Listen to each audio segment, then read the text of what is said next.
which is the ring around the circus, right? Ring around the rosy. And you go around room to room encountering patients and post-encounter stations and so forth. There's a separate x-ray test, right? The separate x-ray test is going to be 40 questions, okay?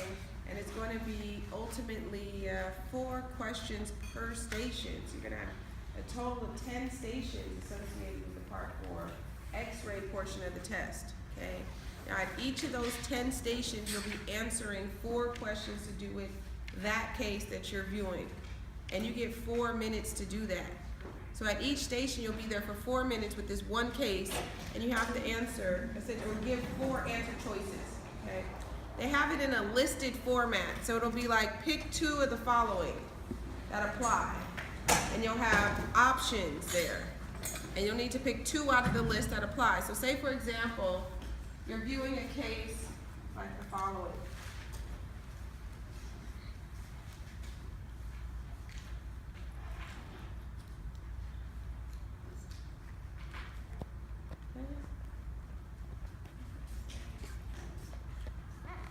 Let's say you're viewing a case like the following. Again, 10 stations, 4 questions per station, and you have 4 minutes to answer.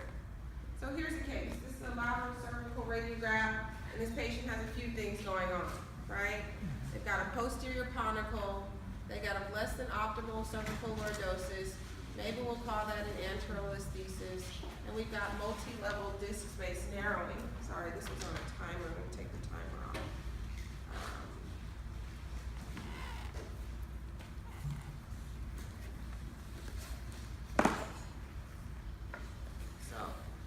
Here's an example of a case lateral cervical. Now, they can have a list of options, and maybe one of the options is posterior ponicle. And then maybe another option is osteoarthritis. And then they'll ask, pick 2 of the following again. And then they'll have another list of options to pick 2 items from. So basically what you're doing is you're making observations about the radiograph, because it's not a specific question. You know what I mean? It's not like osteophytes at C4, C5, C5, C6, C6, C7. The test is not like that. They're getting you to choose correct options out of a list based on what you're viewing on the radiograph. And they'll usually give you 2 views, so it'll be like a complete case, right? Not just a single radiograph. So this was just a case of DJD with an anterolisthesis and posterior conical. That's money. Yeah. So you're saying that in the answer choices, like in the first set of choices, they will probably have like posterior conical, like decreased joint stay. Yes. And then a bunch of things that are also, that are just not there. Correct. And then a list of another that, you know. Yes. Just. 2 that apply also. You wouldn't pick like one diagnosis and everything that goes. Not necessarily. Okay. Now, it may be, say for example, it's a case of dish. One of the options may be anterior hyperostosis. Another may be rule out OPLL. Another may be fasting blood glucose in the next list. Another may be, initiate chiropractic care. So the options aren't necessarily totally in line with the diagnosis, but it could happen. You had a case of gout. They may ask you about urate crystals. They may ask you about tophi. They may ask you about the location, right? What test you should order, right? Which is joint aspiration to see the crystals under a microscope, right? So it may be that every single choice you choose has to do with the overriding diagnosis. It may be that there's 2 different things occurring in the same radiograph, as in this case, abdominal aortic calcification and DJD. Right? So this patient has 2 things going on within this radiograph. So it can go either way. But there will be 4 total choices that are most appropriate based on the case. And there'll be some good distractors, right? And so you want to make sure that you're actually observing the answer choice that you're choosing, right? Or that the test is appropriate based on the diagnosis. Here's a case of a patient that has abdominal aortic calcification and some degenerative changes throughout the lumbar spine. This is a mild case. Next, osteoarthritis. Do not be afraid to diagnose osteoarthritis on Part 4, okay? They try to give you a good a mixture of cases, okay? And the musculoskeletal cases, which are the most abundant in the group, cases of the spine or extremities, the problems that would show up to the chiropractor office, right? And so don't be afraid to identify DJD as the problem. Okay, it's not always going to be the malignant tumor. You may get one, right, out of all of those stations. And so they're not heavily weighted in soft tissue or heavily weighted in chest or heavily weighted in abdomen.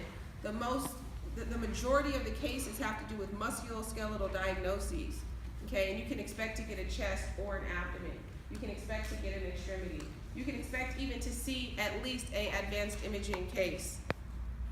And don't freak out about it. Just pick the best that you can, okay?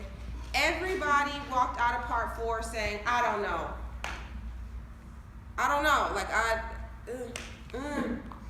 Nobody walked out of part 4, including me, who went on to become a DAPR and got a great score on part 4. I came out feeling like, I don't know. And then we all talked about it, became progressively more nervous because we all disagreed about what it was, okay? So don't expect to come out of the test feeling like you just like slam dunked it, right? Don't expect that, because ultimately the test isn't written in that way, right? It's really trying to see if you're safe to be a chiropractor, that you're gonna catch the bad stuff, right? And those cases will be in there, but they're not the most abundant, okay? So if you see a case of DJD and osteophytes and disc space narrowing as seen here, it's osteoarthritis, okay? And you know the findings that go with that. This patient also had that lovely pseudo-fracture sign of uncovertebral joint degeneration. Okay, so anomalies. Anomalies could be there. Sometimes anomalies have a clinical indication, right?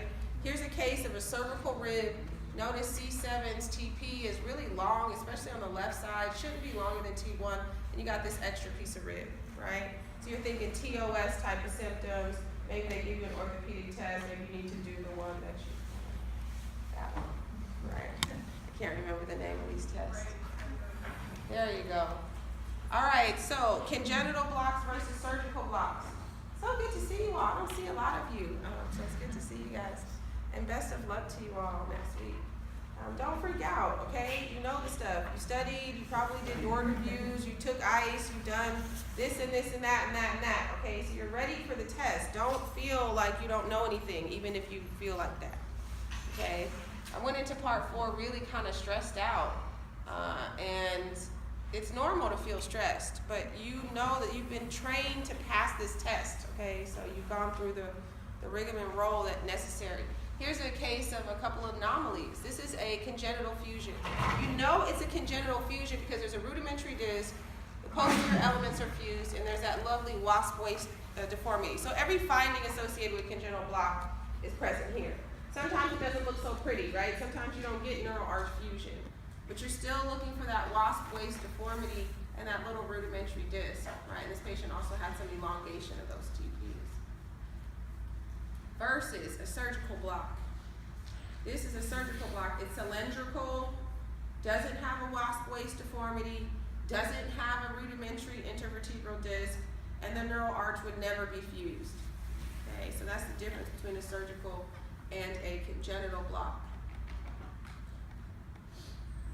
Next, anterolistheses. You're concerned about spinal canal stenosis when DJD gets too bad.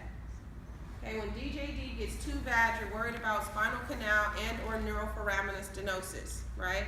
This patient's got a grade 2 anterolisthesis of C3, C4 on C5. I've got another one up top, and because there's no spondylolysis associated with these, the neural arch just drags forward too, right? So spinal canal stenosis is more likely as a cervical consequence of DJD, posterior osteophytes also.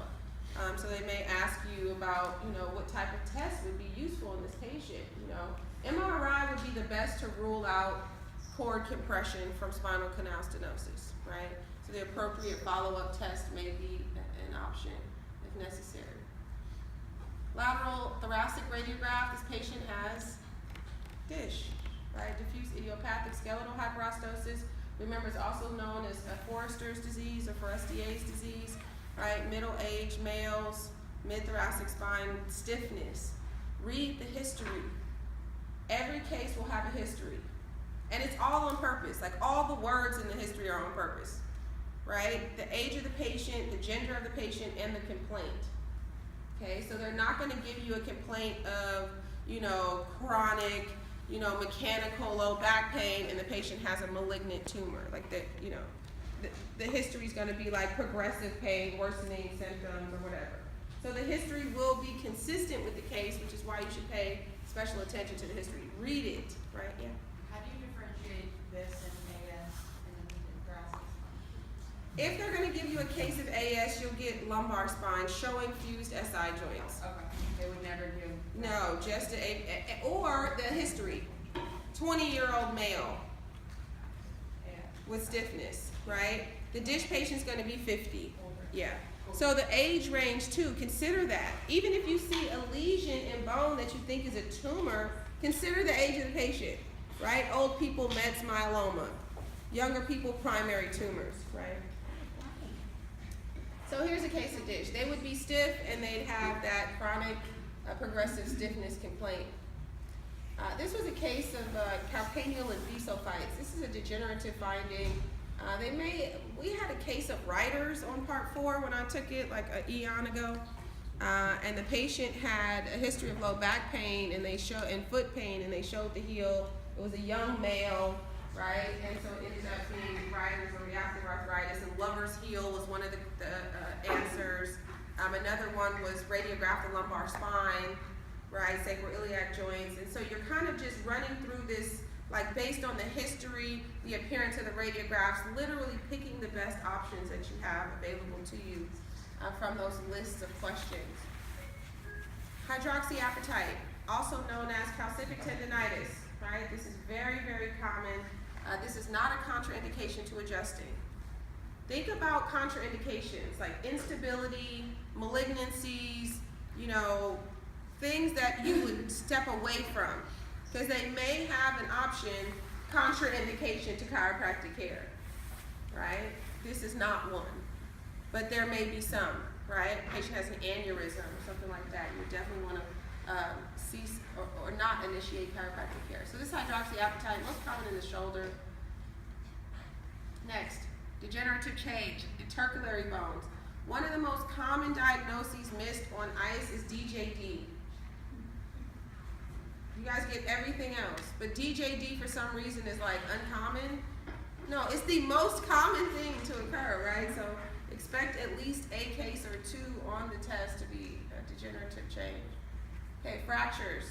No trauma, no fracture. With the exception of something like a vertebra plana, where a patient had initiation of pain with no real initiating event, you see a squashed vertebra. That's a bad, bad scenario, right?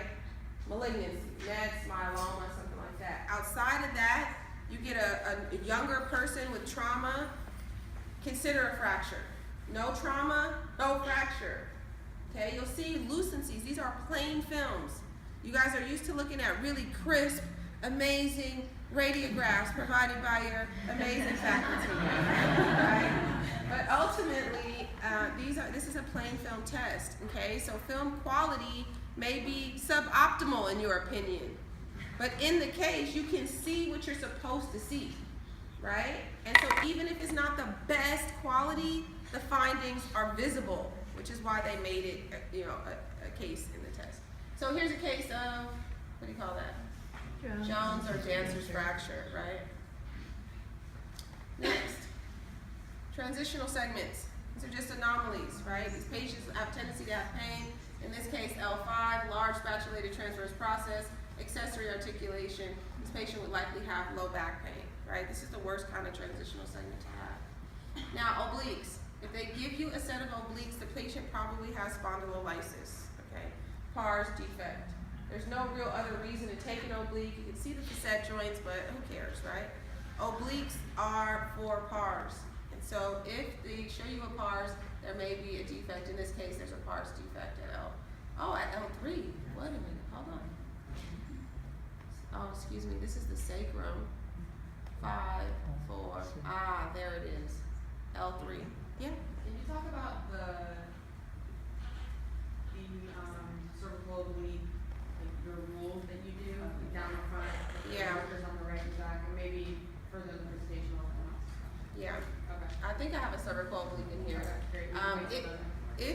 so sometimes you get, like in this case, RPO, and then we know posterior oblique, right, lumbar spine. Cervical spine, or even lumbar, you can just get a right or left marker, okay? So in this case, if there was a right marker placed in front of Scotty the dog, he'd be a right-sided structure, right? Scotty faces his master. If there were a left-sided marker back here in this case, it'd still be right-sided pars. So in the lumbar spine, it's just about which direction Scotty is facing, right? If he's facing a marker, he belongs to that side. If the marker's behind him, he belongs to the opposite side. But the cervicals is a little different, so I think I have a case for you. Okay. So what about this? Now, in some cases, you may see the abnormality right away. And you're like, okay, this is dish, or okay, this is DJD, or okay, this is whatever. What if you don't see the finding right away? Now, you got 4 minutes. So maybe look at the answer choices and start eliminating some stuff if you can't find the finding, right? But in most cases, it'll kind of jump out at you. Now, in this case, the problem's at C1, right? There's a posteriority to the atlas. Notice the spinal laminar junction not lining up with C2. The anterior tubercle of the atlas is on top of C2, which is never normal. And we'll suspect that there's an ossicle in here. It could be hypoplasia of the dens, or it could be os odontoideum, right? We really can't tell. If you can't see the ossicle, I mean, they're not going to ask you to differentiate a hypoplastic dens versus an os odontoideum. Only one of those would be on the list, yeah. Is it not agensis because there's a little ABI space there? Would you call that an ABI space? Well, I mean, I'm not sure. We got mastoids coming down. We got the, lateral masses of C1. So potentially. Means one or the other. Something's wrong with the dens. Either it's not there or it's an ossicle, right? And so you pick one or the other. They would not give you both. You can't tell. Unless you have an AP open mouth view with a nice circular ossicle. Or an AP open mouth view without an ossicle, right? So you derive based on that view. I've only got one view here for you. All right, other anomalies. L4, what do you call it? Butterfly vertebra. These are segmentation defects. Oh, that was interesting. Look at that. Fabulous. So this is a lateral view. Anomaly. Hemivertebra. This is a dorsal hemivertebra. Right? You can have ventral or lateral hemivertebra also. Oh, come on. Really? Pedicles missing. Is it congenital or is it a winking owl for metastatic disease? Right? What are you looking for? Contralateral pedicle hypertrophy is what you're looking for. You hope it's there. That would be an anomaly. If it's not there, right, sphincter tone is lost and one must consider the bad scenario. All right, so in this case, there's a missing pedicle. The other side is sclerotic. This is a congenital absence of a pedicle. In the other side, we got some density issues here, I apologize, but you can tell that the cortex adjacent to the missing pedicle, the contralateral pedicle's cortex is still thin. It looks like the thickness of all the other cortices of pedicles, okay? So this is a case of metastatic destruction of a pedicle. You would want to pick things like, if a chest x-ray is on there, that's a good option. Bone scan's always a great option, right, for metastatic disease. You want to take a chest x-ray for them? I'm sorry? You want to take a chest x-ray as a follow-up? Well, patients with metastasis likely get metastasis to the lungs, so the lungs is a common place to check for mets. So if you have an option for a radiograph, a chest is not a bad option. They would give you one or the other. Probably a bone scan would be the option they would give because they want you to look for areas of involvement around the body. You, again, on the right, explain why, even though it's overpenetrated and it's white and it looks sclerotic, why would that be mets? There's not really a... Well, the thing with mets is that it eats bone so quickly that the contralateral pedicle has no time to react and stress hypertrophy.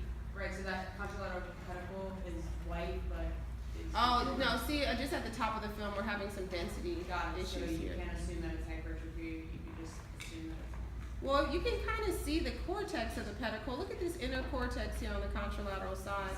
It's the same thickness as all the other. I mean, look how thick this cortex is. Okay. And even the level above too, right? So through the color change, yeah. Okay, that was my question.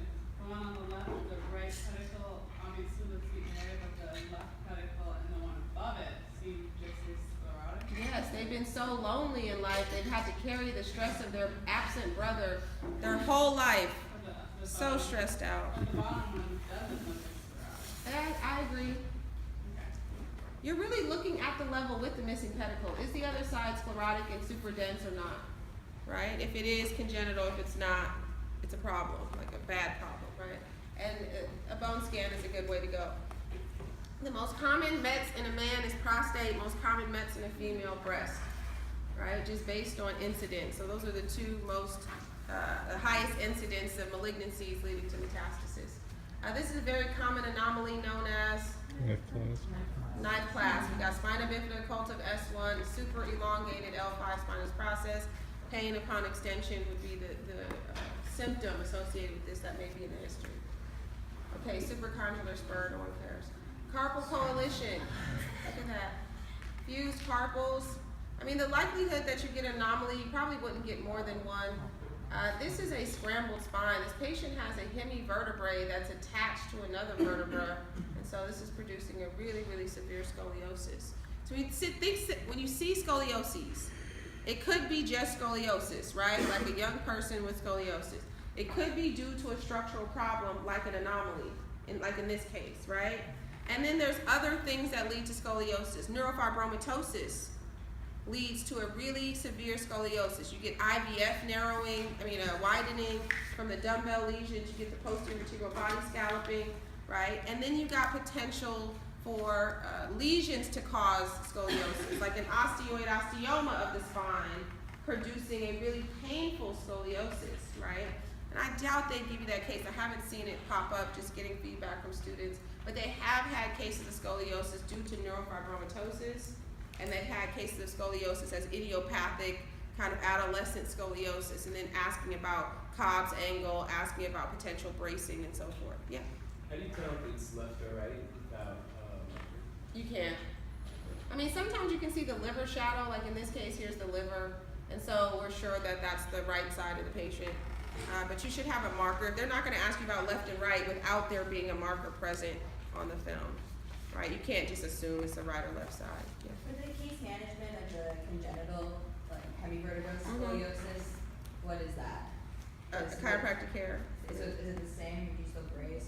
There's no contraindication to adjusting scoliosis. They may ask you about, like bracing in terms of, additional.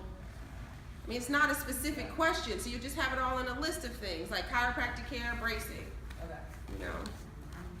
So, can you explain neurofibromatosis with scoliosis again? Neurofibromatosis is when you get nerve-based tumors, right? And these tumors grow on the spinal nerves. So we see tumors. No, because they're soft. You see a scoliosis, and say on the lateral view, all the vertebral bodies will be really concave at the back. We call that scalloping. Or maybe they'll show you a lateral, and you can see a huge IVF, and you should never see a IVF on a lateral view, right? Because of the dumbbell lesion growing in the IVF, enlarging it, and then you got a scoliosis too. So the spine will look a mess. Large IVFs, posterior vertebral body, contour change, and a scoliosis, right? That's when you'd be thinking neurofibromatosis, because you can't see the lesions. They're soft. Yeah, on advanced imaging you can. Here's some more obliques, spondylolysis, questionable on the other side. We know L5 is the most common level, but of course I've given you two examples where L5 wasn't involved. So question between the different types of places, the pars break obviously is like the collar, and then the pedicle break is gonna be where like the eye is. Yes, the eye is the pedicle. Pedicles, I mean, if the pedicle fractures, they're going to give you a lateral view. Like Hangman's fractures involve pedicles, right? So fractures would be traumatic through pedicles, not micro-traumatic like pars problems. We're probably in general, right? No, a pars lumbar break is uncommon. All right, what's going on here? Suboptimal film quality, but the finding can be seen. Look at the lumbar vertebrae.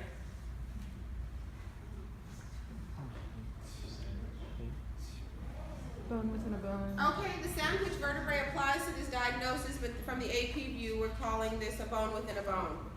Right, bone within a bone appearance, this is osteopetrosis. Sandwich vertebrae is another name sign from a lateral perspective, but again, they could just list it, right? marble bone disease, sandwich vertebrae, bone within a bone, right? These are the types of buzz things that can come up. And when you're studying, think about the buzzwords. Those are the really only important things about osteopetrosis. They can have anemia too. Yeah. This is not the picture frame. Picture frame vertebra is associated with the cortical thickening of Paget's disease. So it'd be the cortex that'd be thick, not this inside cortical new contour. These patients basically replace trabecular bone with cortical bone. They have a lack of remodeling.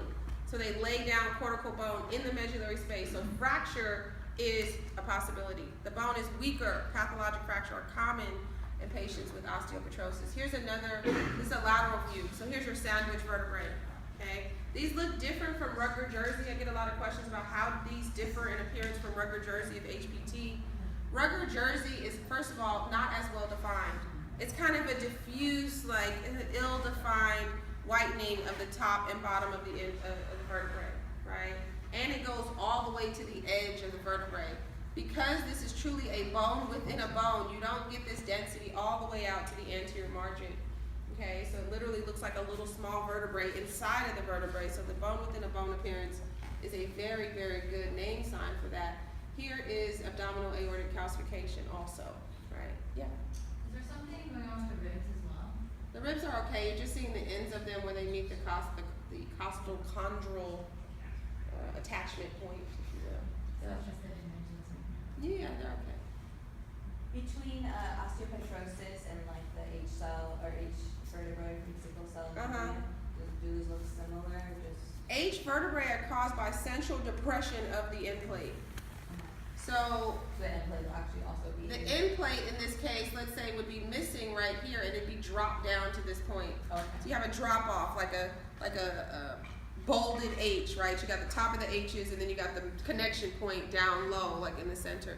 So H vertebrae, you'd expect that to happen on both sides. If they give you sickle cell anemia, the patient will be African American, okay? The patient will be fairly young, and they'll have pain from the crises, right?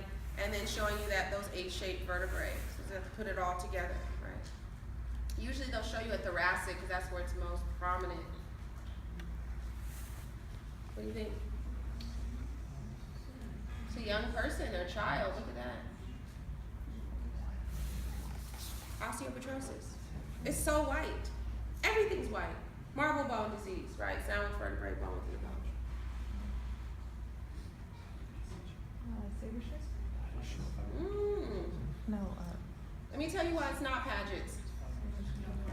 There's no cortical thickening. Would you agree that these bones look thin?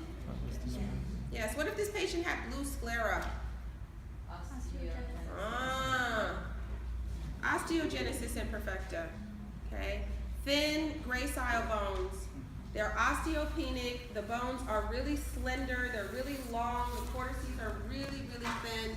And these patients would usually be young. That's when they kind of start having these problems. You can tell they're still kind of skeletally immature. So bowing deformities and so forth, poor dentition, right? And so you'll have some historical piece like poor teeth or blue sclera or something in the history to help you.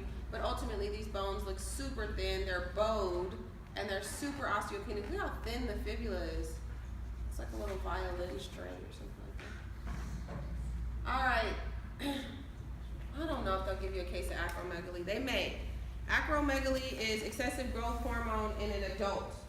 Excessive growth hormone in a child is gigantism. That's hard to diagnose radiographically. This person's just super tall. I had a person in my lecture that was 6'10" last weekend. 6'10". Super tall. And he had a scar on his forehead, and I wanted to ask him if he had a pituitary tumor removed, but I didn't. He probably had gigantism from a pituitary adenoma. No one's 6'10", it can happen. It's super rare. But most of the super tall persons like that, approximately 7 feet, have had growth hormone excessive kind of in the body at a young age. Anyway, in the hand, so acromegaly, instead of them getting taller, everything gets thicker, right? The organs get thicker, soft tissues get thicker, bones get wider, the forehead gets really prominent, right? Frontal bossing, lantern jaw, that really elongated jaw in a lateral view. So here's the spading of the distal tufts. This patient has the distal tufts having that spade-like appearance, like on a pack of cards. Here's the lateral view of a patient with acromegaly. They may give you cranial nerve palsies or something like that. This patient's sella is enormous. Look at their sella. And they've got the frontal bossing, and they've got the really long jaw, right? Yeah. In the hands, is there anything to tell us about acromegaly and scleroderma or something? Scleroderma, you'd expect to see distal tuft resorption and soft tissue calcification, right? So the contour of the distal tufts is normal, and there's no calcifications in the soft tissue. What tells you this is acromegaly is look how wide the phalanx shafts are. And all of the some slender bone, like the small bones, the smaller of the long bones, they all taper in the diaphysis, right? So the diaphysis should be thinner. These phalanxes are too fat. We call it overtubulation. And so basically really wide. And then the shape of the distal tuft changes. It's not just bulbous. It gets this spade-like hook down at the bottom. But they're more likely to give you a lateral skull view in a case of a patient with acromegaly, showing a really prominent forehead. This should be flat, and a really long jaw, right? They call that lantern jaw. Thickening of the heel pad is the other finding associated with acromegaly, over 19 millimeters. I doubt they give you this as a finding and expect you to show up with acromegaly, but look how fat that heel pad is. Literally everything gets thicker. Their tongue gets thicker, their heart gets thicker, all the organs. They can have a lot of problems from acromegaly. All right, next. Now, rickets and scurvy. How do you tell the difference? Okay, rickets, the growth plate and the metaphyseal margin look totally hazy. You're having problems ossifying the cartilage at the growth plate. So either you have a hazy growth plate, that's rickets, or you have a really, really well-defined growth plate, that's scurvy. Okay, that's how you tell the difference. Okay. Scurvy is a vitamin C deficiency, right? You end up with this really white metaphyseal line, really, really dense metaphysis here, junction. Patients with rickets, it looks just like I don't know, like an ombre effect across the, right? You don't get a nice white line, you get this hazy paintbrush-like appearance, as if you took the cortex as if it were white paint and just dragged it across the growth plate. That's how rickets looks. I think I have a case coming up here. But anyway, this is scurvy. You get the little Pelkin spurs, white line of Frankel, and the Wimberger's ring epiphysis. All right, hyperparathyroidism. Hyperparathyroidism increases the demand for calcium in the blood. So you basically leach calcium from your most abundant source, which is your skeleton. So the whole deal with hyperparathyroidism is that you resorb bone. Notice the subperiosteal bone resorption. That's the name of the game. Resorbing the cortex right under the periosteum. So you'll notice in all these digits, the cortex is kind of just dissolving away. We've lost distinction of the cortex. And the patient also has some soft tissue calcifications in here. Hyperparathyroidism. We'd expect to see Rucker-Jersey in the spine. Right, here's an example of Rucker-Jersey spine. Look how diffuse the whitening is across the end plates. For the previous one, how do you differentiate that with scleroderma? That you're gonna see other little deposits? Good question. Scleroderma, you resorb fingertips. Just the tips of the fingers. The skin gets so tight, right? So tight. Acroosteolysis, right? The skin gets so tight over the fingertips, you pressure resorb the fingertips.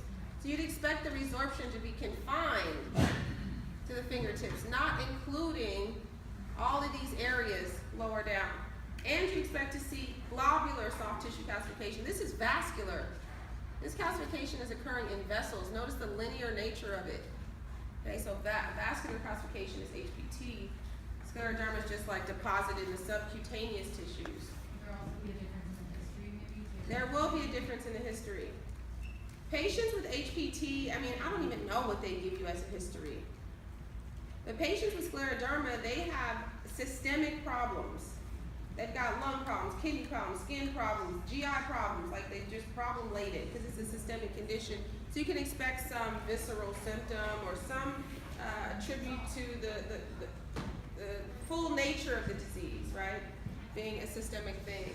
Can you laser point on that one, exactly where the subperiosteal bone? Yeah, this is probably the most prominent digit here. Look at the middle phalanx of the index finger.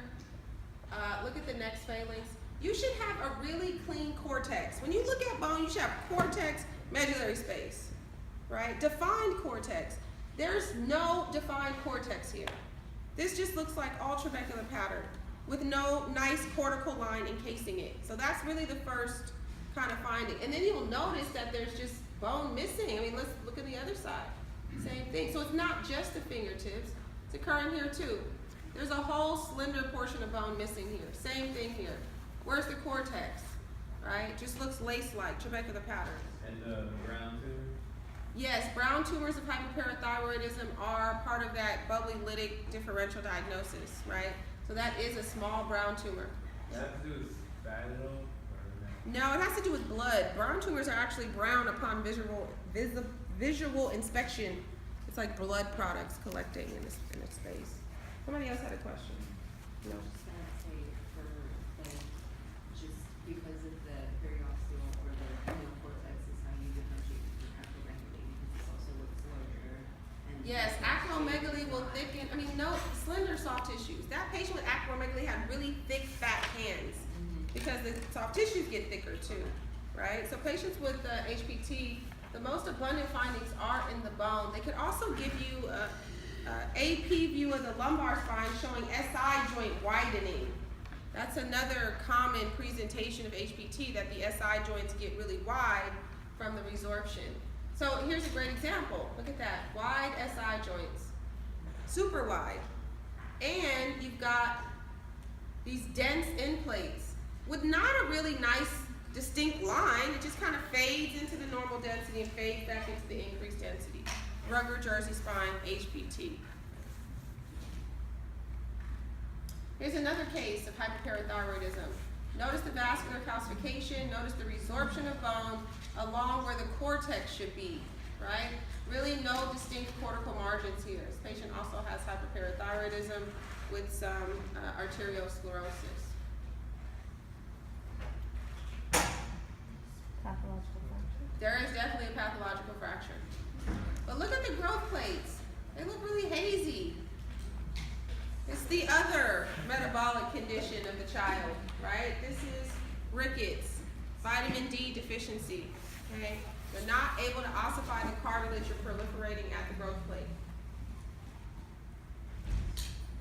Now here's a patient, I doubt they'll give you osteomalacia, insufficiency fractures, not really, really characteristic, so we'll move on.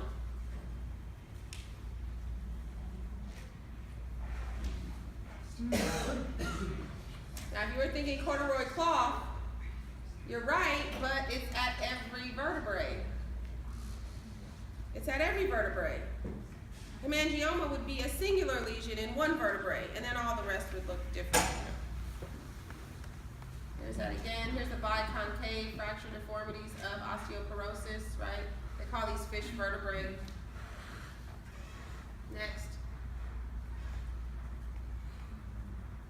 Maybe this person's a runner. Fracture at third.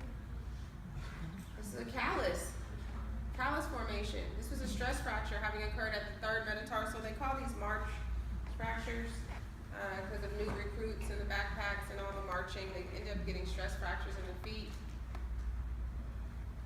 It's a phalanx fracture. This patient had trauma or a metacarpal fracture. Trauma, severe trauma. The lateral view, the lunate is still on top of the radius. But on the lateral view, you've got this huge amount of space here. The capitate is not sitting within the lunate. This is a perilunate dislocation. Okay.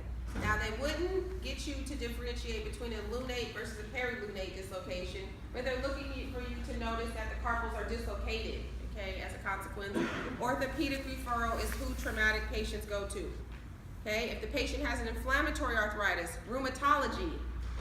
If the patient has a pulmonary problem, pulmonologist. Right? So think about the specialist that you would send the patient to, because that's often a choice if you need a referral, who they're going to go to. This patient's going to go to the orthopedist. history of trauma. Oh, scaffold. The lunate is white tie. Right? As Dr. D'Onofrio would say. I just love him so much. It's so neat. So whitening is avascular necrosis, right? Post-trauma, it's a potential complication, in this case, happening at the scaphoid. It's interesting because on the AP view it looks so dense distally, but it's actually the proximal pole that's when avascular. So whitening of bone is a sign of avascular necrosis. Now, Colles fracture, very straightforward. Okay, patient would have had trauma. If they're going to give you a fracture, it'll be one case. Okay, you wouldn't expect to see a bunch of fractures. They only give 10 cases, so they're going to give you a variety of diagnoses. Okay, and look that you're referring them to the correct people. So there's a fracture of the distal radius with posterior angulation. Remember, lateral views are taken with the thumb flexed forward. So the most independent metacarpal you see is the thumb, identifying the palmar surface of the hand, so you can quickly determine if it's gone anterior or posterior, that fragment, right? Colles versus Smith. Now, here's a forearm fracture. This is a radial fracture with an ulnar dislocation. I gotta think about this, Galeazzi, right? This is a Galeazzi injury. Versus a Montagia, which is an ulnar fracture with a radial dislocation. This is an opposite injury, Montagia fracture. Dislocations, knee trauma. 95% of shoulder dislocations go anterior, as shown here. Remember that the Hill-Sachs and the Bankart lesion go with anterior shoulder dislocations. Okay, so they can easily ask you to pick out one of those that is associated. Here's a patient who had a dislocation showing a beautiful Hill-Sachs deformity, also known as a hatchet deformity, okay? From an anterior shoulder dislocation, you can tell it almost looks like it's chopped down. Right? Now, here is a dislocation where a hatchet deformity occurred and they're still currently dislocated, right? So you're considering Bankart lesions, potentially they may ask you to order an MRI for the ligamentous and tendinous injuries that can occur with these anterior dislocations. Yeah. The Bankart lesion is a glenoid labral injury. Okay, soft Bankarts, hatchets on the humerus. Soft Bankarts are labral, bony Bankarts are fractured, right, through the actual glenoid itself. Here's an AC separation. It's a grade 2 because you have partial elevation of the clavicle, not full and complete elevation of the clavicle. Okay, so grade 2, that you can conservatively treat those in your office. Grade 3, though, is an orthopedic referral. Okay, notice the total elevation of the clavicle in relation to the acromion. Grade 3 AC joint sprain. Here's a case of a patient that fractured their tibial plateau, bumper or fender fracture. Here's an open book pelvis, right? There's no fracture here, it's just separated. That's the difference between the Malgane and bucket handles. Those have fractures. Open book is just separation of stuff, okay? This is an emergency referral. I know, terrible. Compression deformities, knee trauma, okay? They may ask you about acute versus old. What are you looking for? You're looking for a step defect in the zone of impaction. Here's a better example up here. You got the wedging, step defect, zone of impaction. This is new, right? This is an acute compression fracture.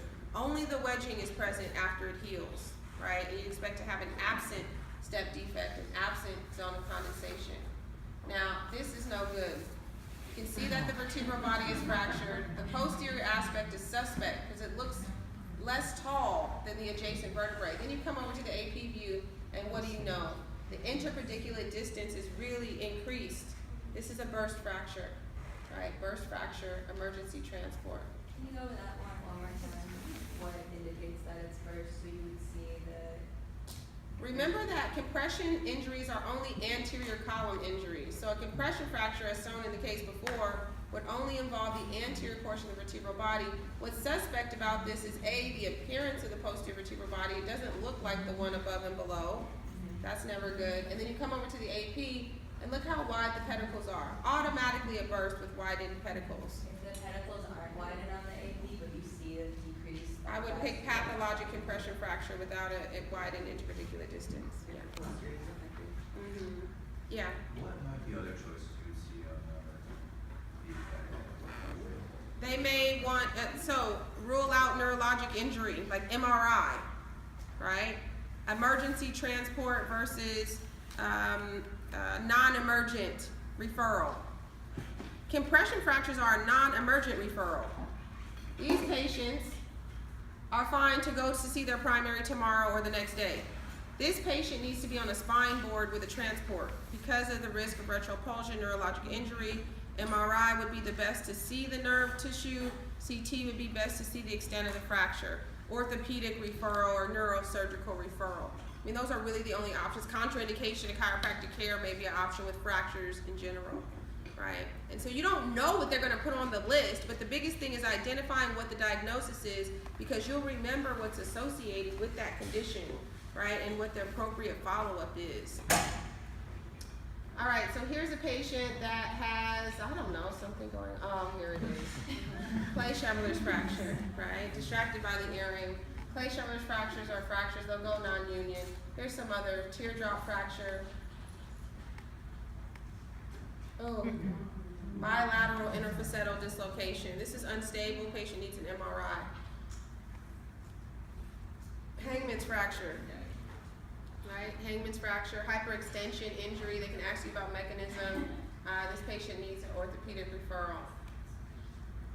Ortolani's and Barlow's click test. This patient has bilateral femoral acetabular dysplasia, right? Also known as developmental hip dysplasia. This patient's still young, but these will subluxate or dislocate, right? These are unstable. Yeah. And usually if we're gonna draw a line that you're supposed to.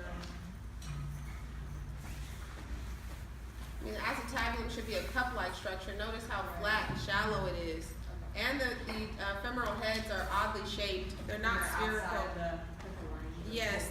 Oh, you're talking about the YY and the Pelkin line. There's a bunch of different lines of mensuration. You have to look them up. I can't recall at the moment. But congenital hip dysplasia. Okay, so bad news, right? Osteosarcoma most likely is blastic. It's metaphyseal. The patient would be young, right? 10 to 25 years old. Osteosarcoma versus Ewing's. Okay, Ewing's is the other most common, like in the list of the 4 most common primary malignancies of bone: multiple myeloma, older person; osteosarcoma, younger person; chondrosarcoma, older; Ewing's, younger. So if you get a younger malignancy in bone, it's probably an osteosarcoma or a Ewing's. Ewing's is always lytic and diaphyseal. Lytic and diaphyseal. The osteosarcomas, 75% are blastic, like have some blastic component, either purely blastic or mixed. So you'd expect an osteosarcoma, they show you, would have this cumulus cloud appearance, right? This is a great example of a cumulus cloud, versus the Ewing's, which will be kind of permeative or moth-eaten destruction in the diaphysis. Really, really malignant. Now here's a great example of a vertebra plana, which is a pathologic compression fracture, also known as a pancake vertebra, right, where you have the complete flattening of the vertebral segment.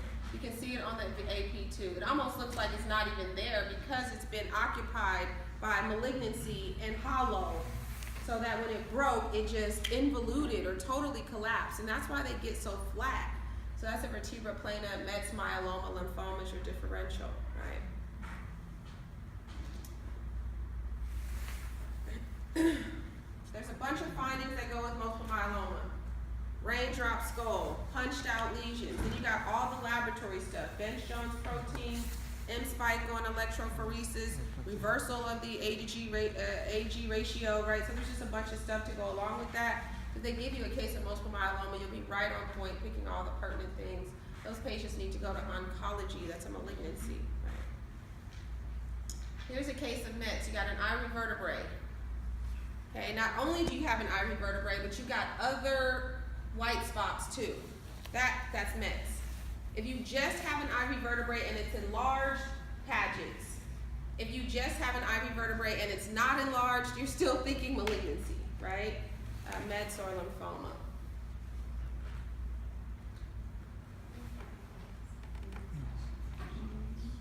Giant cell tumor is most likely. Aneurysmal bone cysts hang off the bone. They're usually younger patients, and they're metaphyseal usually. Giant cell tumors grow right up to the articular surface. That's what's really characteristic about GCTs. Remember, they can be malignant. They're the quasi-malignant tumor, right? So you actually need to follow up on giant cell tumors. Yeah. Can you explain really quick between like a geographic Geographic means it takes up a large area on the bone, like a continent on a planet. So between ACT and ACT, is that different? ABC. GCT, they're both large. They may be both described as geographic, but GCTs are more central. Aneurysmal bone cysts are more eccentric or kind of hang off the side of the bone. And they have a tendency to be really expansile, but part of the bone will be normal next to it. Giant cell tumors occupy the whole substance of the bone where they're living, right? And they can fracture. Pathologic fracture is of concern. Here's an example of an enchondroma. This is a calcified medullary lesion. These are really, really common in the long bones, but they are the most common benign tumor of the hands and feet. So you may actually see one in the hands and feet, which look a little different. Here's a fibrous dysplasia, ground glass appearance, really nice round lesion border, really well defined. Remember the rules with tumors. Short zone of transition, cortical preservation, no periosteal reaction, no soft tissue involvement, benign. Long zone of transition, you can't tell where it starts or stops. The cortex is destroyed, periosteal reaction, soft tissue involvement. This is a malignancy, right? When you're talking about primary, so the appearance of the lesion matters. So this lesion does not look aggressive at all. It's a benign lesion, okay? And it's showing that ground glass appearance. This is fibrous dysplasia. Notice it looks foggy or smoky or hazy inside when you have this really nice trabecular pattern around it, right? That's the ground glass appearance. Here's another example of fibrous dysplasia. They call it the great mimicker of bone disease, not for nothing. It can look different, right? Long lesions and long bones, fibrous dysplasia. You ever heard that? A long lesion and a long bone. Look how long this lesion is. There's no cortical disruption, short zone of transition, no soft tissue involvement. Fibrous dysplasia. Okay. Corduroy cloth, hemangioma, polka dot appearance. I mean, maybe they'll give you on CT. The osteoid osteoma, pain, worse at night, relieved by aspirin in a young person. You get a hyperleucinitis and you get a hyperdense reactive sclerosis around it, right? Osteoid osteomas. Really painful. Central lytic lesion, well-defined margins, young patient, simple bone cyst. The best answer here. Simple bone cyst. Next. You guys wanted to say it all day. Go ahead. Paget's disease. There you go. Cortical thickening, trabecular thickening, pseudo-fractures on the convex side. This is a Saber-Shin deformity. There's a bunch of name signs that goes with Paget's disease. Picture vein vertebra, Saber-Shin deformity, blade of grass. You got the osteoporosis circumscripta. There's just a bunch of different name signs. So I would go through them. Because even if it's not showing, they could ask you about an appropriate name sign for that disease. Okay? Patient also has Paget's disease. Look at the cortical thickening. Oh, there's a lovely ivy vertebrae that's enlarged. Look at that. We can apply picture frame. It's not the best example, but it's a dense vertebrae with cortical thickening. You need cortical thickening for Paget's disease. Now, this would be a patient who maybe had a dog bite or something like that. They have a fever. They're feeling ill. This patient has an infection. It's acute osteomyelitis. Look at the bony destruction, right? They'd have to give you some attribute to osteomyelitis, or else you might, confuse it with like Ewing sarcoma or something like that from the destruction.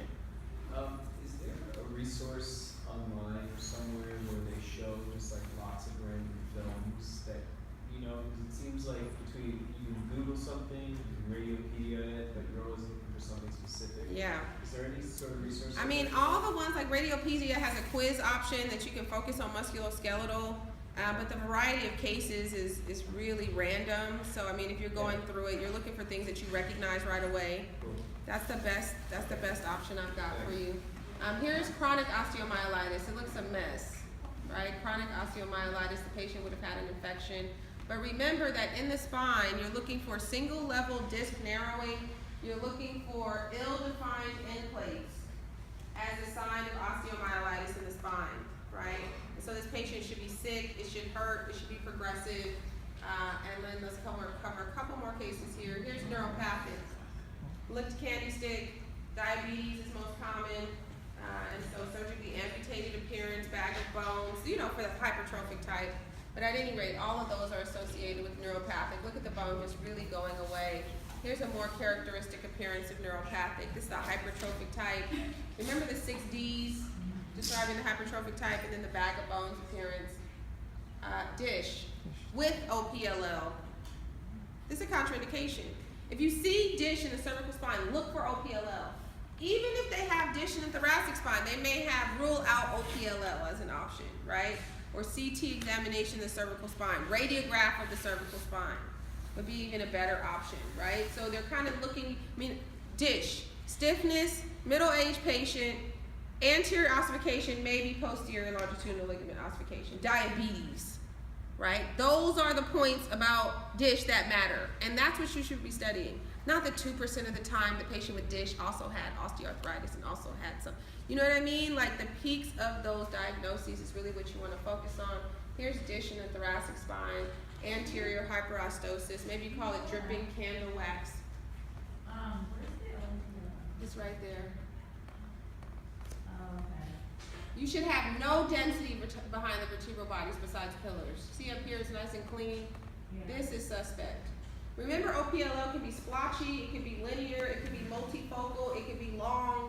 The pattern is variable. So you're really looking for any densities behind those vertebral bodies. Case management for dish without OPLL is okay to Chiropractic adjust. care, okay to adjust. With With OPLL. OPLL, strict contraindication, right? They're really looking for you to identify that. Synovial chondrometaplasia, all right? This is loose bodies in the joint. Patient needs an orthopedic referral. These loose bodies have to be removed. And then you got to think about the inflammatories, okay? RA, they'll probably give you a case of an inflammatory arthritis. If they're going to give you one, it'll probably be RA or AS. Those are the most common ones. The most common seropositive RA, most common seronegative AS. The RA patient will be young, she'll be a female, she'll have chronic pain. The AS patient will be young, they'll be stiff. They'll show you SI joint fusion. Okay, you got to see it. Facet joint fusion. Marginal syndesmophytes and so forth. Okay. So here's some RA hands, ball catchers, also known as no guard projection. Look at that. All that destruction. Wrist and proximal hand is what RA likes. That's it. You wouldn't expect PIP and DIP involvement. So you're talking about radiocarpal, intercarpal, MCP. Right? And remember all those name signs and so on and so forth. Now here's a patient with non-marginal syndesmophytes. They actually have psoriatic arthritis. The other option would be reactive arthritis for these really thick, bulky, non-marginal syndesmophytes. Notice that they do not attach directly to the corner of the vertebral body. They attach beyond that, showing you that they're non-marginal. Here's a great example of non-marginal syndesmophytes with the asymmetric sacroiliitis. Yeah?